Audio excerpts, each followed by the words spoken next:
Okay. ఇప్పుడు కామాఖ్య పోతున్నాం. పోవాలి అంటే ఇప్పుడు ఎగ్జాంపుల్ చెప్తా. ఇప్పుడు ప్రభాస్ ఉన్నాడు.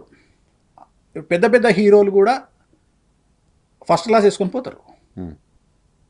ప్రభాసు రాజు మామూలుగా వేరే వాళ్ళతో ట్రావెల్ చేయడం. ఇంకా ఇవాళ పొద్దున ఆయన మొరాకో పోతే ప్రైవేటు జెట్లో పోయాడు. ఇక్కడ నుంచి డైరెక్ట్ మొరాకో బేగంపేట ఎయిర్పోర్ట్లో ఇప్పుడు special separate international private open చేశారు. మొరాకో పోయాడు. ఆయన ఇటలీకి పోయినా ప్రైవేట్ జెట్లో పోతాడు. ఇప్పుడు మరి అదే ఫస్ట్ క్లాస్లో పోతే 10 లక్షలు అయిపోతుంది. మరి ఆయనకు ఇప్పుడు కామాఖ్య పోతున్నాం, ఒక విఐపిని తీసుకుపోతున్నా, ఒక పొలిటీషియన్ తీసుకుపోతున్నా, ఎవరినో. కామాఖ్య పోయినప్పుడు హైదరాబాద్ నుండి ప్రైవేట్ జెట్, కామాఖ్య నుండి మళ్ళీ రిటర్న్ వస్తుంది. సో ఆడ మనకు 2 days వెయిటింగ్ ఛార్జెస్. సో ఎంత లేదన్నా కామాఖ్యకు పోయి వస్తుంది నాకు తెలిసి ఒక 30 లక్షలు అవుతుంది private jet, 7 seater 8 seater. So నేనైతే చెప్పా కదా, నువ్వు ప్రైవేట్ జెట్ పెట్టినా కానీ నేను ఇండిగోలో వస్తారా బాబు, నాకు 14,000 అయిపోతుందని చెప్తా. కానీ ఆయన ఏమంటాడు, నా కోసం మీరు వస్తారు కదా గురువు గారు, నా ఫ్లైట్లో రండి ఆయన అంటాడు. ప్రైవేట్ జెట్లో పోయినప్పుడు దీనికే 30 లక్షలు అయింది.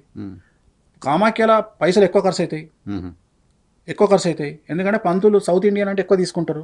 సో అక్కడ పూజకు 10 లక్షలు వేసుకోండి అంటే, నేను అనేది మామూలు పూజ 2 లక్షలు అయితే ఈయన వస్తే 10 లక్షలు అవుతుంది. ఎందుకంటే పంచడానికి ఎక్కువైపోతుంది.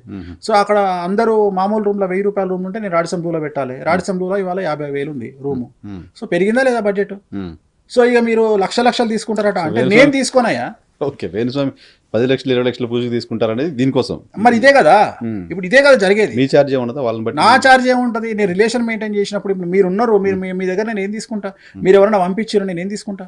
మీరు ఎవరైనా పంపించే వేణుస్వామి గారు నేను క్లయింట్ని పంపిస్తాను నేను ఫ్రీగానే చెప్తా. సో నేను అనే పాయింట్ ఏంటంటే, డబ్బును సంపాదించడం ఒక ఎత్తు, డబ్బుకు ఆశపడడం ఒక ఎత్తు. బట్ డబ్బును రిజెక్ట్ చేసేవాడు తోపు. నేను అది. ఓకే. సో నేను డబ్బును రిజెక్ట్ చేస్తా. అంటే నేను రిలేషన్ కంటే కూడా డబ్బుకు వాల్యూ ఇయ్యను, రిలేషన్కి వాల్యూ ఎక్కువ ఇస్తా. సో నాకు రిలేషన్ కావాలి. సో ఆ వ్యక్తితో నాకు రిలేషన్ కావాలి. సో నేను ఆ వ్యక్తికి అందుబాటులో ఉండాలి. సో నాకు అది అందువల్ల ఇక్కడ డబ్బు అనేటువంటి ప్రయారిటీ వచ్చింది. ఇప్పుడు సెలబ్రిటీని కాపాడాలి అంటే ఏమైపోతుందంటే, వేణుస్వామి దగ్గరికి పోతే పబ్లిసిటీ అయితేమేమో అంటే, ఆ పబ్లిసిటీ కావు అని చెప్పడానికి నేను ఇవన్నీ చేయాల్సి వస్తుంది. అంటే వాళ్ళు కూడా ప్రైవసీ కోరుకుంటారు. చాలా మంది వస్తుంటారు, కొంతమంది మీరు బయటకు వీడియోస్ వస్తుంటాయి. నా దగ్గరికి 100 మంది వస్తే వాళ్ళు అడిగితే పెట్టుమంటే పెడతా. అంటే వేణుస్వామి దగ్గరికి వస్తే ప్రొటెక్షన్ ఉంటుంది అంటే ఎగ్జాంపుల్ చెప్తా. ఎవడో మన మీద బ్లాక్ మ్యాజిక్ చేస్తుండు, లేదా మనకు నరదిష్టి ఉంది. సో మనం దాని నుండి కాపాడుకోవాలి అంటే, వేణుస్వామి లాంటి తంత్ర మార్గకుడు మన దగ్గర ఉన్నాడు అంటే మన శత్రువులు భయపడతారు అనే విధంగా వాళ్ళే మా పెట్టుకోండి మీ సోషల్ మీడియాలా అని అడుగుతూ పెట్టుకున్నాం తప్ప, మనం వాంటెడ్లీ పబ్లిసిటీ చేసుకోవాలి, వాళ్ళ ద్వారా మనం రూపాయి సంపాదించుకోవాలి అనే ఆలోచనలో మనం లేము. నిన్న ఎవరో ప్రగతి గురించి మాట్లాడారు. ప్రగతి నేను పూజ చేయడం వల్లనే బాగుపడు. ప్రగతి దగ్గర నేను సింగిల్ ఎన్పి తీసుకోలే, పుక్కడుకు పూజ చేసిన, ఫ్రీగా చేసిన, ఒక్క రూపాయి తీసుకోలే. అట్లా చాలా మందికి చేస్తా. నాకు ఉండే రిలేషన్ బట్టి పెద్ద పెద్ద పొలిటీషియన్లకు కూడా ఫ్రీగా పూజ చేస్తా. సో నేను పిఆర్ అంటే వాళ్ళతో రిలేషన్ కోరుకుంటా. దానివల్ల ఇప్పుడు నేను అందరి వీడియోలు బయట పెట్టలేదు కదా. ఇప్పుడు నేను చాలాసార్లు ఫీల్ అయితే ఏంటంటే, ఇప్పుడు ఈ మధ్యకాలంలో మన ఒక అమ్మాయి వచ్చింది, మన శాంబాల అని ఒక సినిమా వచ్చింది, శంబాల. దాంట్లో అర్చన అయ్యర్ అని ఒక అమ్మాయి. ఆ అమ్మాయి సినిమా చేయాలి అంటే నేను పూజ చేసిన. ఆ అమ్మాయిది వీడియో తీసుకోలే, నేను అవాయిడ్ చేసిన. అంటే ఎందుకు చెప్తున్నా అంటే, చాలా మంది వస్తారు, తీసుకోను. ఇప్పుడు వారం కింద ఫామ్ హౌస్ లో ఒక సెలబ్రిటీతో పూజ చేయించిన, అవాయిడ్ చేసిన. నేను ఏమనుకుంటున్నా అంటే, నేను ఆ బియాండ్ దట్ నేను దాటిపోయినా. అందుకని నేను ఏమనుకుంటున్నా అంటే, అసలు నేను వాళ్ళ దగ్గర ఉంటేనే కదా వీడియోలు తీసుకునేది. నేను ఆ ఫోటోలు తీసుకునే సందర్భంలో వెళ్ళిపోతున్నా. నేను ఏం చేస్తున్నా అంటే అవాయిడ్ చేస్తున్నా.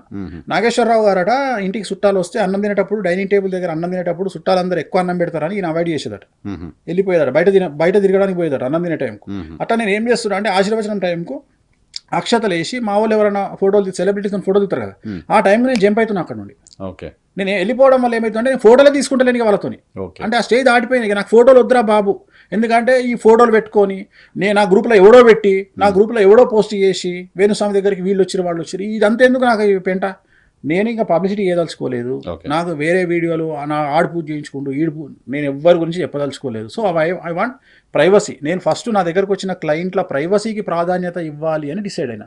సో అందుకని ఏంటంటే, వాళ్ళు ఎందుకు వచ్చినా కూడా చెప్పట్లేదు. నేను ఎక్కడ కూడా పేర్లు చెప్పకూడదు తీసుకోలేదు కూడా కదా, నేను ఎక్కడ, చెప్పకూడదు. ఎందుకంటే వాళ్ళ ప్రైవసీ ముఖ్యం కదా. అంతే కదా, అంతే సో అందుకని నేను ఇప్పటి నుండి ఏం చేస్తున్నా అంటే నా దగ్గరకు వచ్చే ఏ క్లయింట్కి సంబంధించింది కూడా నేను ఇన్ఫర్మేషన్, అందుకని నేను ఏం చేస్తున్నా, నార్మల్ పీపుల్ అపాయింట్మెంట్స్ వేరే, సెలబ్రిటీ పీపుల్ అపాయింట్మెంట్స్ వేరే, ఓకే, మ్యాచ్ చేయరు ఎక్కడ. మ్యాచ్ చేయం ఎక్కడ. ఇప్పుడు మొన్న ఉదాహరణ, ఇప్పుడు మొన్న ఏమైంది, మన రాత్రి మొన్న 10 మన పత్తిపాటి పుల్లారావు గారు ఫోన్ చేశారు ఉమ్, కలుద్దామని. సో ఫుల్ జనాలు ఉన్నారు, ఉమ్, జనాలు ఉంటే నేను రాను, రాకండి ఉమ్, మీ దగ్గరికి నేను వస్తా. ఉమ్, ఫోన్ చేశారు, ఎక్కడ, కోహినూర్ హోటల్ 11 గంటలకు. ఉమ్, డ్రైవర్లు అందరూ వెళ్ళిపోయారు, ఉమ్. మీరే డ్రైవ్ చేసుకుంటూ వెళ్ళి. నేనే డ్రైవ్ చేసుకుంటూ పోయినా. సో నైట్ అప్పుడే పెట్టుకుంటా, పోయినా 3 గంటల వరకు కూర్చున్నాం పొద్దున, కూర్చొని వచ్చేసినాం, మాట్లాడాల్సింది మాట్లాడినాం, వచ్చేసినాం. సో అక్కడ ఎవరో వచ్చారు, వీఐపీలు వచ్చారు, ఆంధ్రప్రదేశ్ నుంచి చాలా పెద్ద వీఐపీలు వచ్చారు, వాళ్ళతో కూర్చున్నాము, 2 మినిస్టర్లు ఉండే డిస్కషన్ అయ్యింది, వచ్చేసినాం. సో నైట్ పెట్టుకుంటాం ఇవన్నీ. 10-9 తర్వాత ఏంటంటే కూర్చొని మాట్లాడి జాతకం డిస్కషన్. ఇక అక్కడ ఏమవుతుంది, జాతకం డిస్కషన్ వస్తుంది, పొలిటికల్ డిస్కషన్ వస్తుంది, వాళ్ళ హెల్త్ ఏంది, వీళ్ళ హెల్త్ ఏంది, ఇప్పుడు మనం మాట్లాడుకునే అన్నీ వస్తాయి. అప్పుడు ఏమవుతుంది అంటే వీళ్ళ దగ్గర మాట్లాడతాం. ఈ బౌండరీస్లో మాట్లాడినప్పుడు ఏమవుతుంది అంటే రేపు అది జరిగిన తర్వాత వీళ్ళ నమ్మకం ఎక్కువ ఉంటుంది నాకు. కరెక్ట్, అర్థమైంది. సో వేణుస్వామి చెప్పిండు నాకు, ఎప్పుడో చెప్పాడు. సో వాళ్ళకి చెప్పలేదు వేణుస్వామి, కానీ నాకు చెప్పిండు. ఈ డిస్కషన్ దీనివల్ల నాకు మౌత్ పబ్లిసిటీ పెరిగి ఏమవుతుంది అంటే సమాజంలో ఎంతమంది ఎన్ని రకాల విమర్శలు చేసినా లేదా వేణుస్వామి సబ్జెక్ట్ వేరు, ఆయన సబ్జెక్ట్ వేరు, ఆయన బిలీవ్ చేయొచ్చు అనేటువంటి నమ్మకం ఇట్లాంటి డిస్కషన్ వల్ల ఆర్గానిక్ ఏర్పడుతుంది.